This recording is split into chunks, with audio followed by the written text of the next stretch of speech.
Hi, good afternoon. My name is Megan Freeman, and I'm the moderator. Today, you guys are here to listen to Jessica Koreis, Sean Goodman, Kristy St. Louis, and Maddie Dunning present their presentation of the effects of childhood trauma on anxiety in young adults. There will be a time for questions at the end, so when they finish their presentation, feel free to raise a hand. They'll open the floor for questions and call on whoever they see, and you can engage in discussion with them. So please welcome our presenters.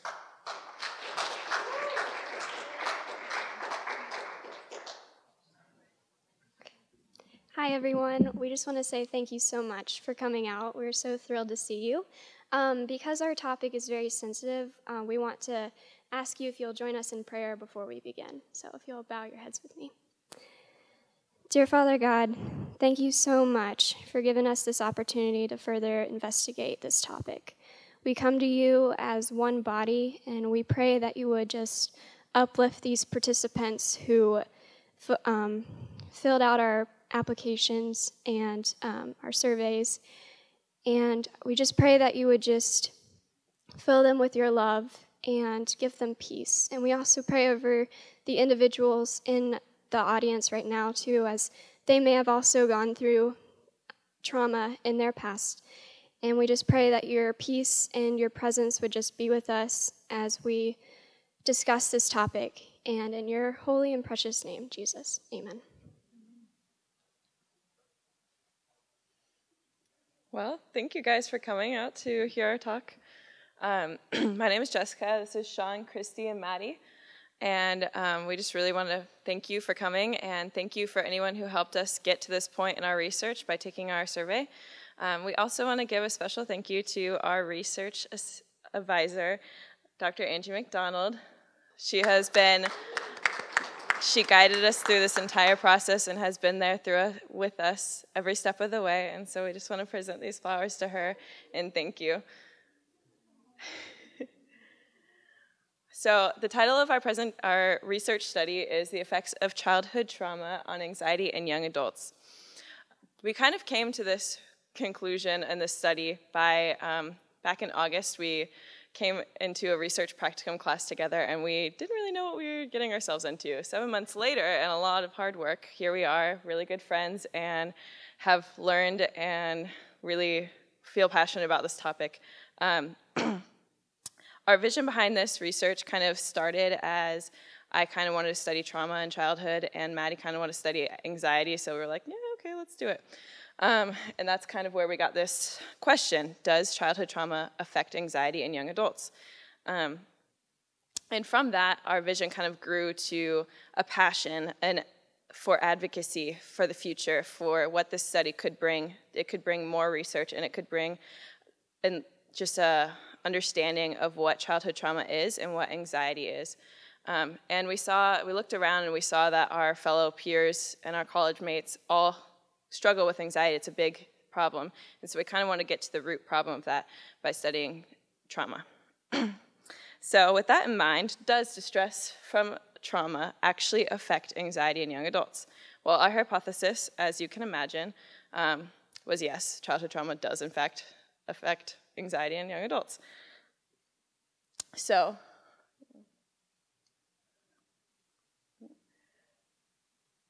our methods, we had 377 participants who took the survey. This is kind of, our survey is kind of representative of PBA's population. So we had 314 female respondents and 63 male respondents. And we were really trying to get college age and young adults. So we only allowed 18 to 24 to be surveyed on this. And our mean age was 20. And as you can tell by our ethnicity graph, if you can't see the numbers, we had 314 Caucasian respondents and only a handful of different ethnicities. So also pretty relevant to PBA.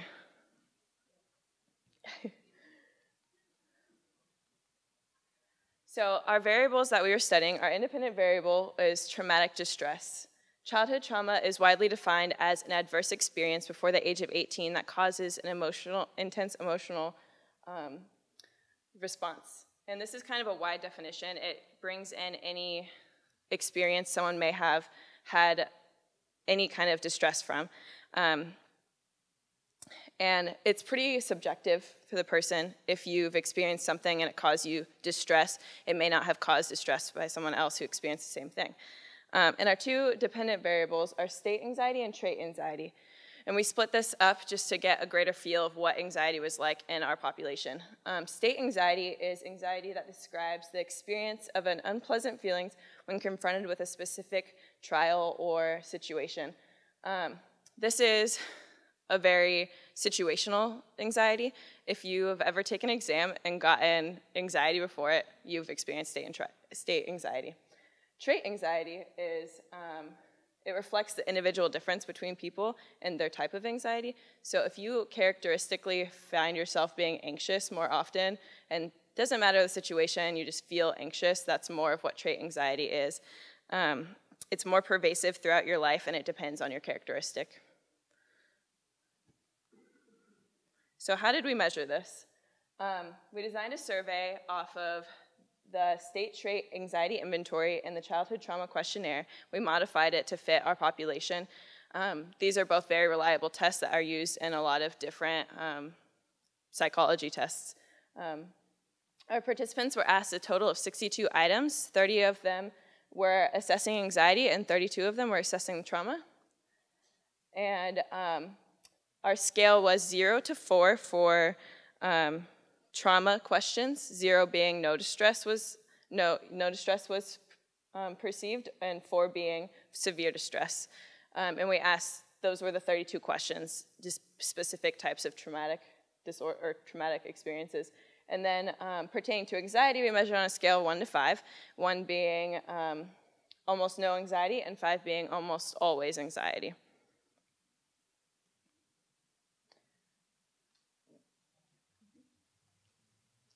So the results.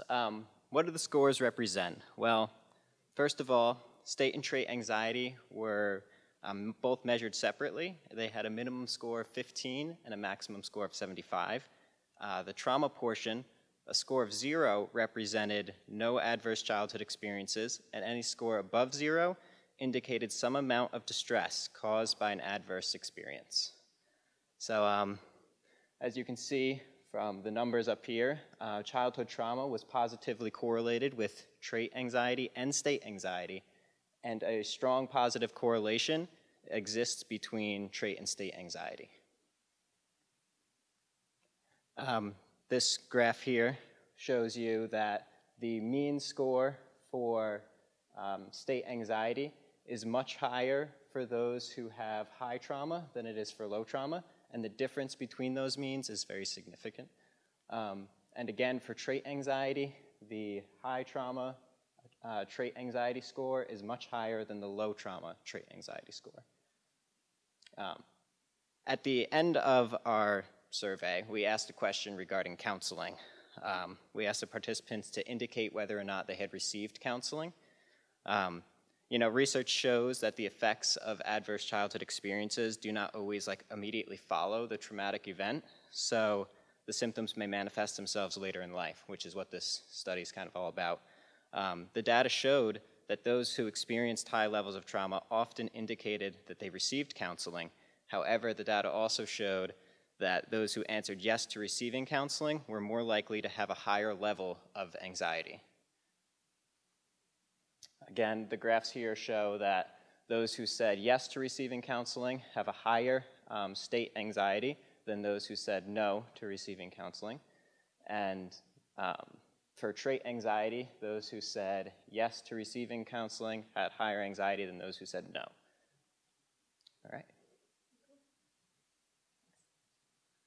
So for our survey, we wanted to separate the different types of anxiety into 7 different groups. So we had sexual abuse with comments, sexual abuse without comments, physical abuse, emotional abuse, emotional neglect, physical neglect, and familial distress.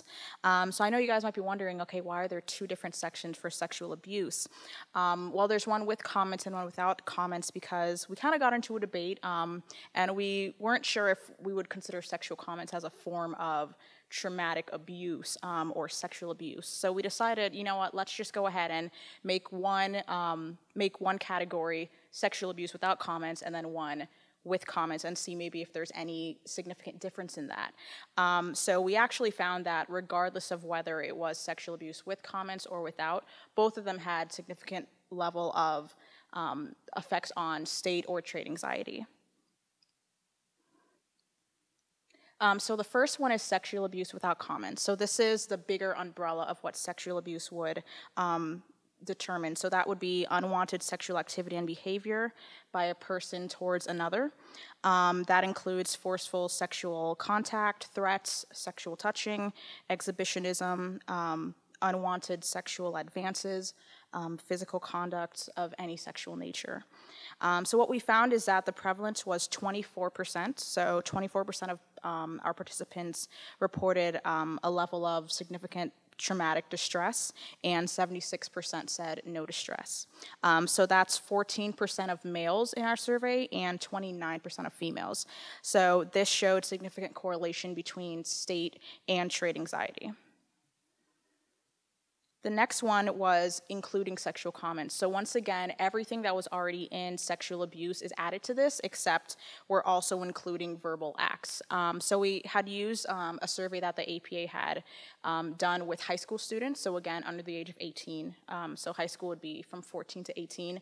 And they had showed a lot of indication of sexual comments. That could be comments made towards them in the locker room. That could be comments that are texted back and forth between students in the sexual manner towards a student of any kind. So that actually showed a lot more on a correlation between sexual trauma with comments. So again, this had a higher level, 46% indicated distress and 54% indicated no distress.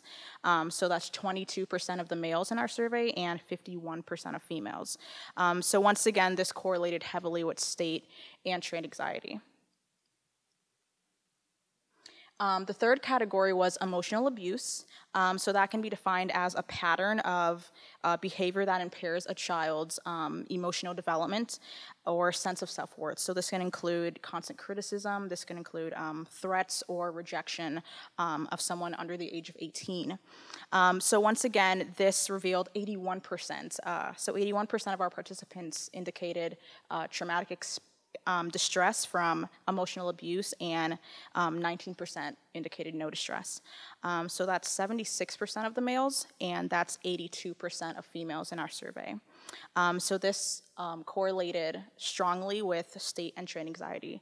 And to just remind us of what state and trait anxiety is. Trait is something that's more characterized throughout your life, so that's more in somebody's character. They are known as somebody that's very anxious, whereas state anxiety might be at the present moment. Like, for example, I might be displaying state anxiety right now, giving this presentation in front of you guys, but that doesn't mean that I am usually an anxious person throughout my life or in all categories of my life. And the fourth one was physical abuse. So this is defined as any form of abuse as being kicked, hit, poisoned, burned, slapped, or objects thrown towards an individual under the age of 18. The prevalence was 37% reported significant distress and 63% reported no distress. So this had 48% of males and 35% of females. So this was actually one of our first ones that more males indicated that this caused a lot of traumatic distress to them, whereas there were less females in this. So that was kind of interesting to see that all of the abuse that was in the physical range, there were more males that reported that than females. And I will let Maddie go on and take over the fifth one. All right. The fifth trauma that we looked towards was emotional neglect. This can be defined as failure to provide for basic emotional needs, affection, nurture, and support, withholding love or guidance. 65% of the participants reported that they had distress, and 35% said that they had no distress. 56% of males reported that they had distress, and also 68% of females said that they had distress. Emotional neglect showed a strong or significant correlation with state and trait anxiety. The sixth one is physical neglect. This can be defined as a failure to meet basic needs and protection that endanger the physical health of a child. This includes failure to provide adequate food, medical care, shelter, and clothes for weather. 25% reported that they had distress, and 75% said that they had no distress. This is 35% of the males and 30% of the females. Physical neglect showed that there were significant correlation between both state and trait anxiety. And the last trauma that we looked for was familial distress. And bear with me, but this is defined as excluding all of the previous abuse, and is the feelings or emotions due to adverse experience occurring in a family or its members that significantly impacted one's level of functioning, such as death of a parent, serious illness or injury of a parent or family member, divorce or separation of parents, parents coming out as homosexual or changing gender, and or drug or alcohol abuse within the family. And surprisingly, 90% reported that they had distress from this. 10% reported that they did not have distress. 84% of males said that they did, and also 92% of females reported. However, this significantly correlated with state anxiety and not with trait anxiety, so that was interesting. The present study extends research of the effects of adverse childhood experiences. Initial findings indicated that there is a significant correlation between trauma and anxiety in early adulthood. The results supported our hypothesis that individuals with higher levels of trauma will also have higher levels of anxiety.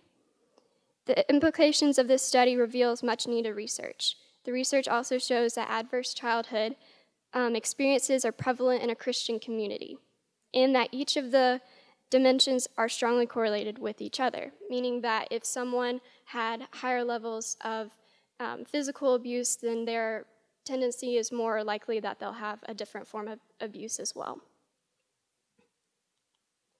There are some limitations to our study, such as we did not include a counseling disclaimer at the end of the survey, meaning we didn't say where they could go or that PBA offers free counseling sessions. We also did not include a did not experience event. We just assumed that if they did not experience the event, that they would have no distress from that. Also, our participants mainly came from Palm Beach Atlantic University. Therefore, our results are not interpreted as diverse in terms of ethnicity or gender. And we also cannot single out a specific type of distress that would affect a participant's anxiety the most. Something too to just keep in mind with this was a sample that took from PBA, so from this sample you can apply it to the population at PBA. So in terms of like sexual abuse or physical abuse or any of those statistics that you saw, so like 80-something% or 90-something% for familial distress, that means 90% of the people that you meet at PBA are going to be having those issues. And that's just something to keep in mind in your day-to-day as you're talking to people and getting interactions with people. And that's something that we came across and are very passionate about in this research. And also going back to our limitations about the counseling disclaimer, we were addressing like traumas from their childhood. So it's not like ongoing traumas that they would need counseling necessarily like right away. This was something that they had in the past. And also we did ask a question about counseling at the end, kind of, giving them that thought in that direction. To kind of piggyback on the counseling dilemma. So a lot of people would think if somebody went to counseling, that would mean that their levels of distress or their levels of anxiety would be lower. But what we actually found is that those who reported that they did get counseling in any sense actually had higher rates of anxiety. So it's like, how do you figure that out? So do any of you guys have any idea or maybe any idea why you guys think a person that has gone to counseling would actually have more anxiety?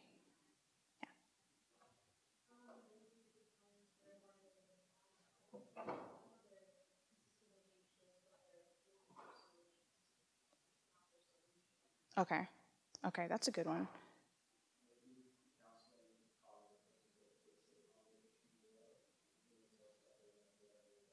Okay. Okay.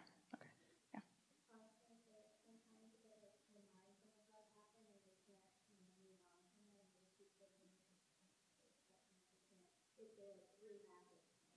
Okay. Okay. I saw somebody over there real quick. Was anybody?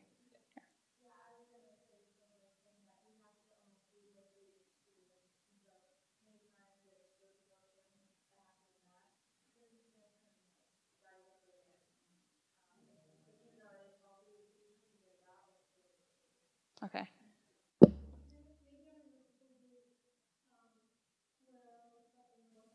Hmm. Okay. Okay. And last but not least, same thing. Yeah, so I think we kind of came to the same conclusion where those who, in general, have more anxiety will seek out counseling. So that's one of the reasons. Another reason as well that we had figured out is that possibly counseling doesn't mean that it's going to remove your anxiety. So a counselor might be able to help you find better ways of coping with your anxiety in better strategies or in healthier ways, but it might not necessarily remove anxiety or have somebody say that they have less anxiety. They just might deal with it differently and or in a more healthy way. And then, of course, a third option, which was, of course, really important, is that a lot of times counseling might bring that feeling back again, or it might make you relive the experience where a lot of the people in our survey, this might have happened to them many years ago when they were maybe 6 or 7, and they're just feeling the effects of it now. So a lot of times the traumatic experience might not manifest itself immediately, but it might come later on in life. So that might be one of the reasons for the counseling dilemma. Okay, and so now thank you guys so much for hearing us. Do we have any other questions about our topic or anything that you guys would want to ask any questions about? Don't feel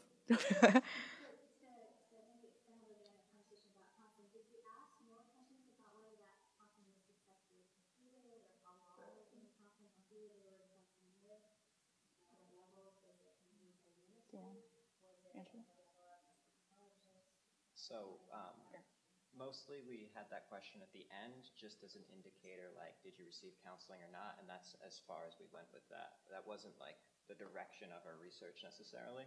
Of course, like as we're working together, we're like, we really wish we could do more research about like why the anxiety was so high with those who received counseling.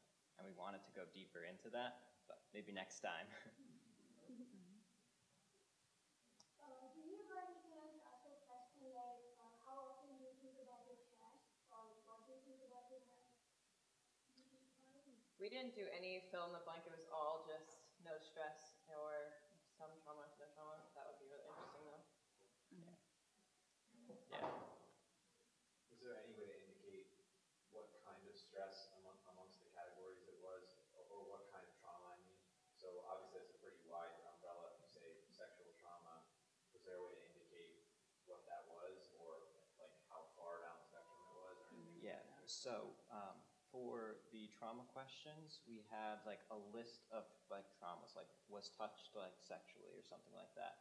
And then we had them indicate on the scale from 0 to 4, like how severe their distress was from that event. So going into it, it was, have you experienced this event before the age of 18 that caused you trauma? And like rate the amount of distress that it caused you. So. Yeah, and one of actually the dilemmas that we found as well was that we wanted to see if we could maybe pinpoint, is there a certain type of trauma that might produce more anxiety in one participant than another?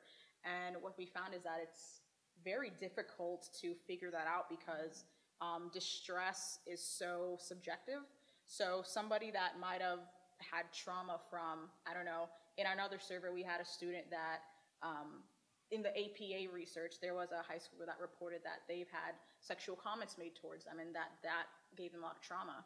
So how do you say that their anxiety is, I guess, less justified than somebody that maybe was like molested earlier in life? So that was one of the tough parts of being able to really see, okay, which one is more justified than another because it can impact a person differently.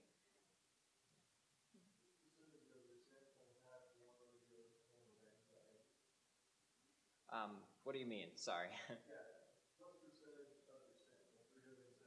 Okay. So I'm not sure I understand, but our sample, all of them like experienced anxiety. Like that was like the assumption going in. So the mean anxiety score was somewhere around like 40, and it was 15 to 75. So it was, I guess, impossible to score 0 for anxiety, like a minimum score of 15. So, yeah.